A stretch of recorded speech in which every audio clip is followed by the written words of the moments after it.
Good morning. Just checking. Some of you don't know me. My name is Deacon Poyo, and I am a disciple of Jesus Christ.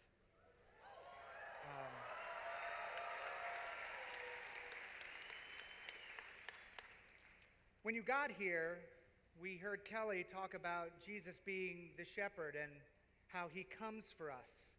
We're going to talk about that tonight. You also heard about another voice, and you've been hearing about another voice from all of us, really, about the different ways that another voice desires to keep hold of us and hold us bound. Pete did a great job of really helping us understand it. It's the evil one who comes and desires to kill and destroy, and enough talking about him, because he's lost. He lost the battle when Jesus came. The war is ours. But there's some cleanup work that needs to be done. You know, I'm going to talk about Jesus' attempt to come after us. I want to kind of go backwards for a second. I want to take you to the place where Jesus was on the cross and he dies. And it says that the moment that he died, that in the temple, the earth shook, and the curtain that separated the Holy of Holies, where the Shekinah, Ruah of God, the presence of God was torn from the top down, which meant that what God basically did is he looked at what his son had done for us, and he said, no longer do I, God, need to be separated from sinful man, because Jesus has come to do the job, and he tears it open. And the minute he tears open the curtain, what he's saying is that I now give my children access to me, to my heart. But the moment that he tears the curtain open, he looks out at every one of us, and he sees in front of our own hearts our own curtain in the form of the walls we have been trained by Satan to put up in front of our hearts, in the form of the mask that we've now believed we have to put on because we're afraid that if we actually are ourselves, we won't be good enough. And so while God the Father desires desperately to come and to penetrate your life, your heart, he went to such great extent by sending his son Jesus to come after us, he still sees us deeply rooted and grounded in our fear and in our confusion, and we don't know what to do.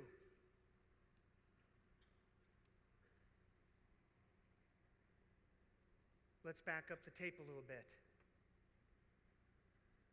We have this passage where Jesus gets sentenced to death.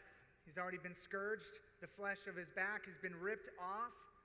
He's been brought to the point of death through Roman scourging, but not allowed to die because that would be too merciful. The Roman Empire was brutal. God waited for the Roman Empire because they ruled the world with great fear. It was not uncommon to walk into any occupied Roman city and see men and women hanging on crucifixes as a sign to anyone entering the city, telling them that if you mess with Rome, this is what will happen to you. They were a brutal people, and Jesus was brutally beaten, almost to death, but that's just not enough. And then he's finally sentenced to death. You know the story. They take him up to the hill, and in Luke chapter 23, it says, 2 others also where criminals were led away to be put to death with him. When they came to the place that is called the Skull, they crucified Jesus there with the criminals, one on his right and one on his left. Now, as we get into this story, what I'd like you to look at for a few minutes, because Bob was talking about the fact that we're the ones that place the limits. We're the ones that choose with this powerful gift called a free will not to believe. Despite the fact that no one in the history of all humanity has had the ability to die and come back from the dead. No one has done that. The scriptures are clear. Jesus would confront the people. He says, if you don't believe my words, look at my actions. If you don't believe that my word is true, that I am speaking for my Father, the great Father in heaven, then look at what I can do. The lame can walk. The blind can see. The demonically possessed are cast out because he is God. If you don't believe in my word, look at the deeds, he says.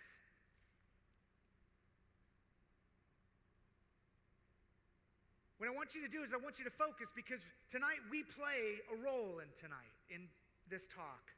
Tonight you're one of two people. You're one of the two thieves.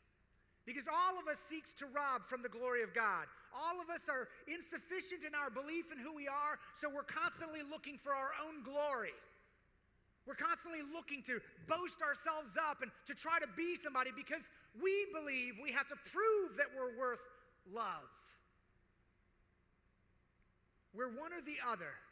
And it's very interesting, because when you look at the reaction of the two thieves, they're looking at Jesus and they're both looking at him, doing the exact same thing, but they're looking at him from two entirely different perspectives. Listen to what he says.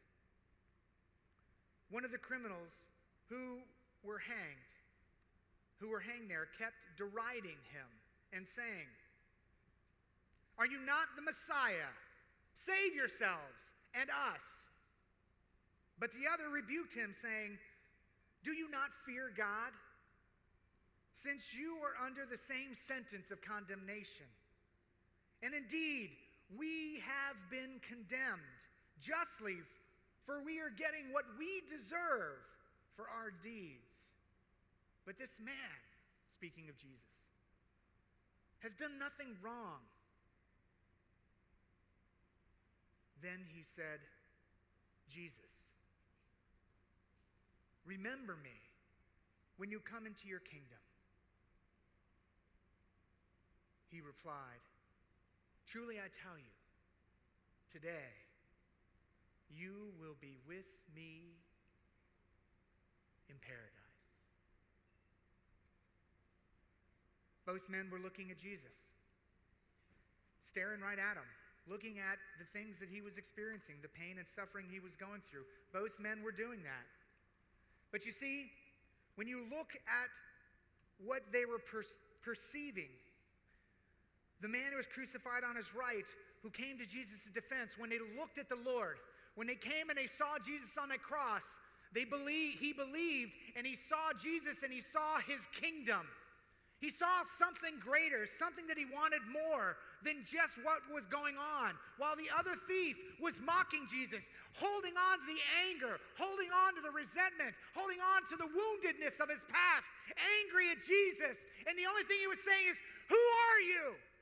Why don't you save yourself and then save me too?" But you see, what did he want? He wanted more life in the brokenness.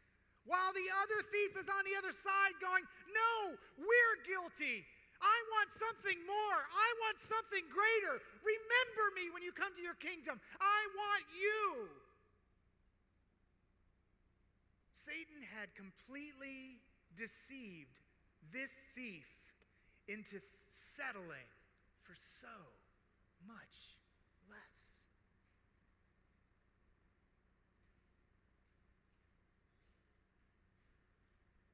What are you settling for?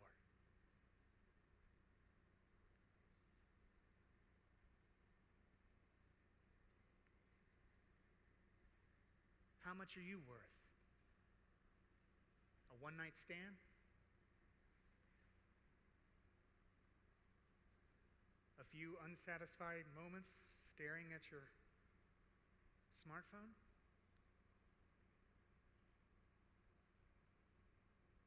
When you see Jesus, what do you see? Do you see the potential to go to the kingdom, as Bob was describing? Or do you see someone who he's just a goody two-shoes? He's just somebody that's good, and I don't like him because every time I'm next to somebody like him, then he makes me feel worse about myself because my own heart is convicting me. Because I know I'm not living right. I know I could do better. But I'm settling.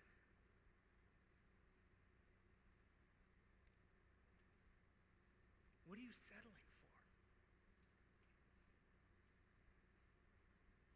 What could this earth really provide for us that would fill that void and hunger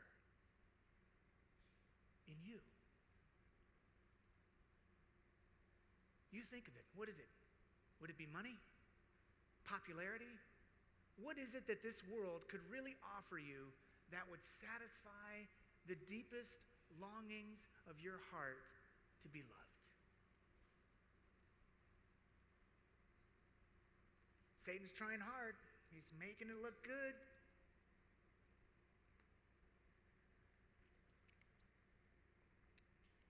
But to be satisfied with this thief and this posture it comes with this desire to just close off everything and say, what I got is good enough. And Jesus has more for you. As the passage says, I have come so that you may have life and have it abundantly. Not a pittance, abundantly. And he didn't come and he didn't say, if you would just be perfect, you would get the abundance. He didn't say that. He said, I have come so that you could have the fullness, so that you could have it all. I'm providing you everything, not because of what you do. As Bob was saying, we are not the sum of our actions. Don't you understand that Jesus is coming back to articulate one of the most profound messages that you need to let sink in tonight? That despite our unworthiness, you are deeply wanted. Deacon, you don't understand. You don't understand what I've done. You don't understand the pain and suffering I've experienced. You don't know what my home life is like. You're right. But Jesus does. But Deacon, you don't understand the sinful things that I've done. They're so gross. I don't even like myself. You're right, I don't understand. But Jesus does. But you don't understand the things that I've said, the things I've said to God. He could never forgive me for where I'm at. You're right, I don't understand. But Jesus does. He has always understood.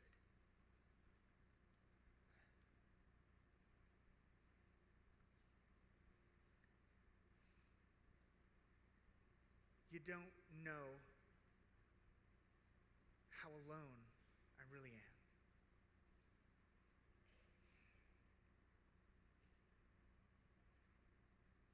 I put on a good mask.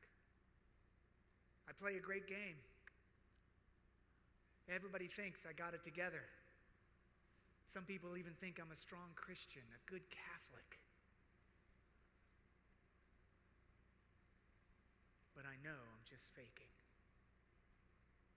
You don't understand. You're right, I don't.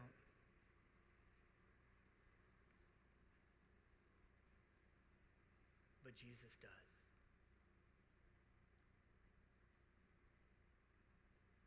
See, before the cross,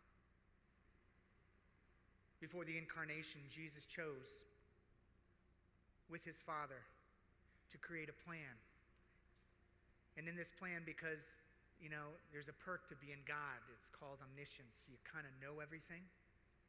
So when he created Adam and Eve, he knew Adam and Eve were going to sin. Well, gosh, why create Adam and Eve if they're going to blow it up? It says because they were worth creating.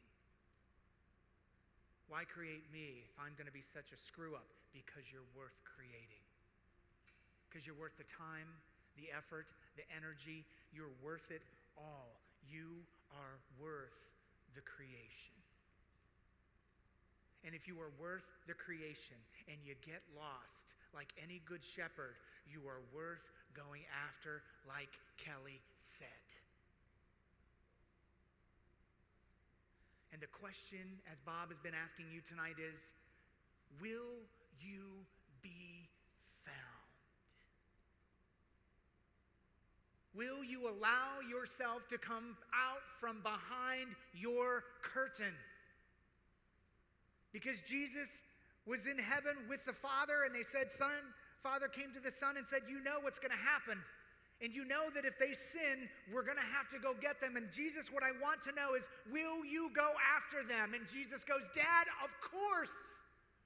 Of course. And, he could have stayed in heaven.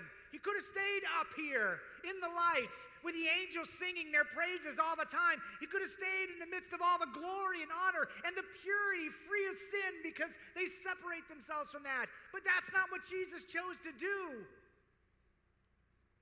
Jesus made the decision out of love for his Father and out of love for you and me to come down to us, to enter into our world, to enter into our filth and disgust and all the different things that we do and say and think about each other. He came in to be one of us. Why? Because we were lost and we could not get free ourselves. He came to become one of us, to experience our lives, to experience our loneliness. He came to understand and to know and to feel and to experience. So when you sit here and you go, Jesus, you can't possibly understand my life, he's telling you, oh, but I do. I know. Jesus, I've been so wounded. I've been so hurt. The things that have been done to me, you could never fathom. And Jesus goes, no, you don't understand. I can. When they were ripping my flesh off my back, I know the pain and suffering. I know the struggle you're experiencing. I know what you're feeling. I know because I'm here. Jesus, you don't understand. My best friends abandoned me. My marriage, my parents got divorced. My spouse left me. You don't understand what it's like to be abandoned. He goes, I know what it's like to be abandoned. Because when I was in a garden and I needed my best friends the most, they left me. I know what you feel. I know what you experience.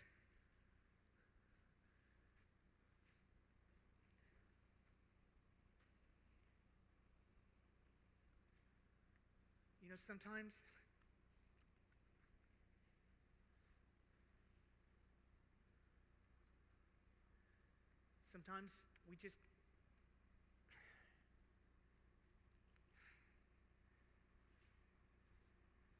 we feel so small. And we wonder.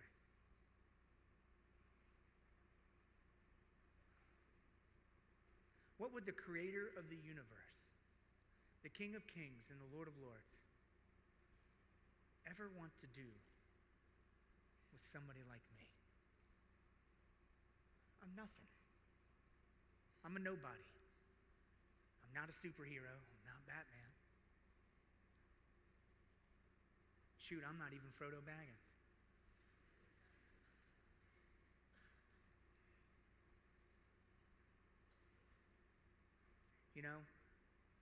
Some of you heard that part of my story that as a kid I had an abuse situation at 8.5 years old. And I tucked that little boy in a dungeon. And I locked him away. I didn't want anybody to see that little boy because I was ashamed of him.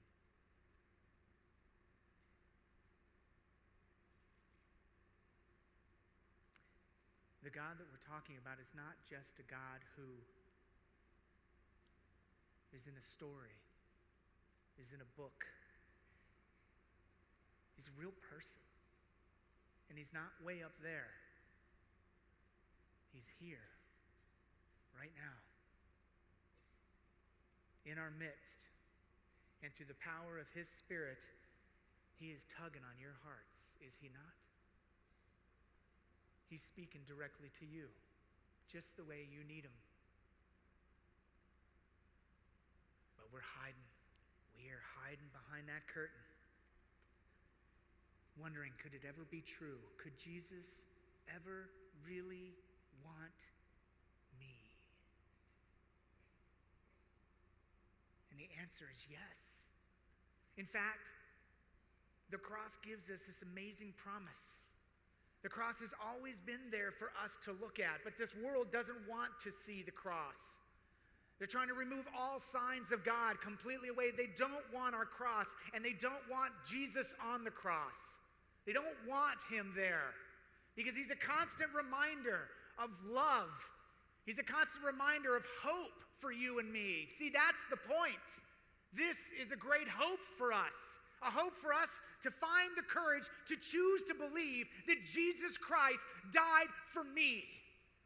And when my little boy began to believe that truth, I began to move the curtain aside and peek out and see, could my Jesus really love me? I know there are some of us in this room that say, Deacon, you don't know. You don't know. You don't understand. You don't understand what my life is like. You don't understand how horrible it is. You don't understand the things that I've done and the things that I've wanted to do to myself. I mean, there have been so many times where all I've wanted to do is to just crawl down and find a rock to put myself underneath and just hope and pray that in this moment I could just die.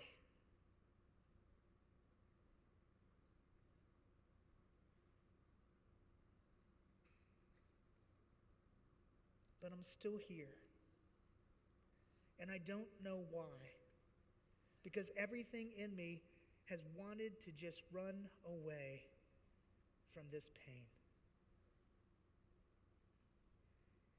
And the reason you're here is because an all-powerful, limitless God has such a profound love for you that he would not abandon you here. He would not leave you orphaned, he promised. I will not forsake you. I will not let you go. I am going to stay here with you until I bring you home. But you must decide. You must give yourselves to me so that I can bring you with me. You have the choice. You have the free will. It is the gift my Father has given you. And I will not overpower your free will. It is your choice. It is your decision to decide whether you will love or you will be satisfied with mediocrity and filth and garbage that this world is pumping down your eyeballs. But when God looks at you, he doesn't see filth. When God looks at you, he sees precious sons and daughters worthy of finding. The hump we have to get over is to get you to believe you're worth it too.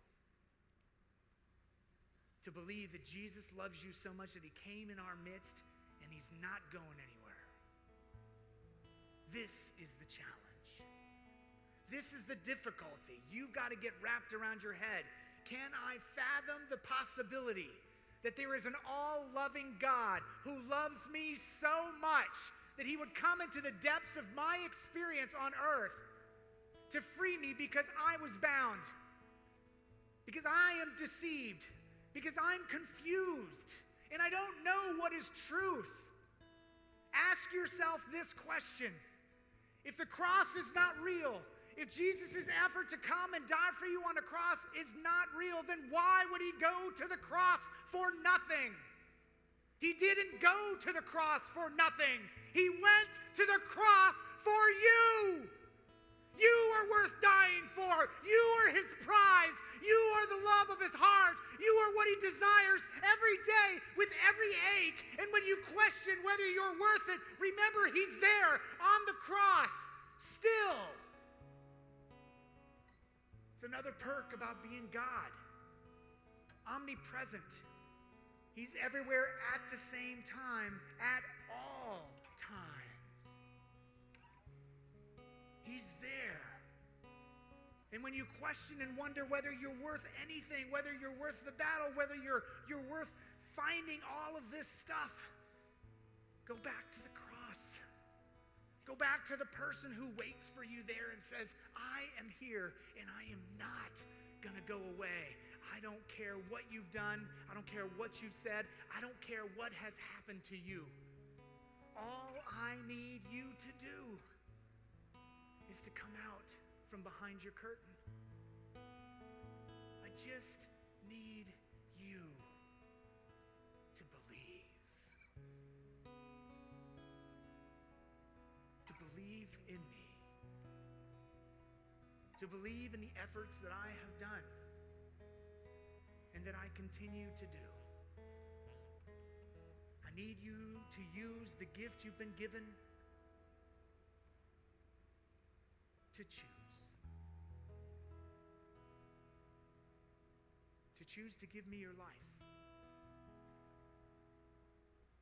like I gave you mine. To trust me with your life. See, when I was that little boy,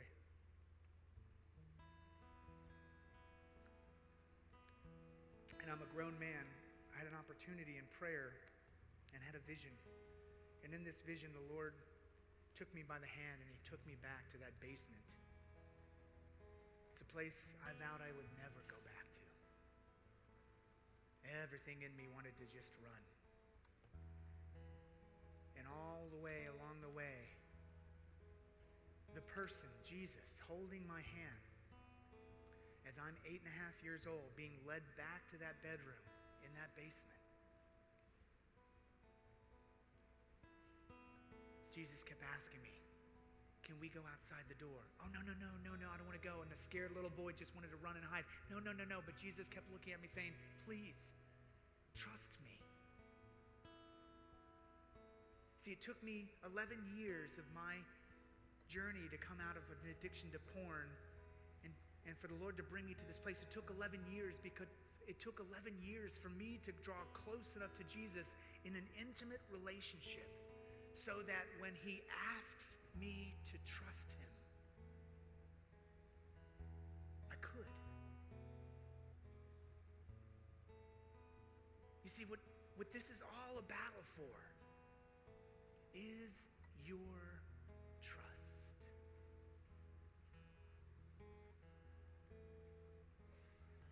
But you know as well as I do that we don't trust people we don't know, right? We don't trust people we don't know. We don't come to strangers with our intimate stuff. We barely go to our friends with intimate stuff. This is why Christianity is all about an intimate relationship with the living God who has come for us. While Satan would have you think that it's just a religion of a bunch of rules, 10 commandments, the do's and don'ts, Jesus wants you to know it's all about love. And if you ever question that truth, go back to the cross and remember that Jesus would have never gone to the cross 2,000 years ago just to abandon me here in my life today. So I ask you, you look in your own heart right now. You listen to your own heart. And you tell me what rings true to you. You tell me, this is a joke, it's fake, it's not real. What is your heart telling you right now? What do you hear the Holy Spirit tugging on your heart to say? Go. Maybe you feel the fear. Real. Satan's number one weapon, fear. And in Jesus' name, I rebuke that spirit of fear. I command you to go. So that my brothers and sisters will be free to trust in the living and loving and limitless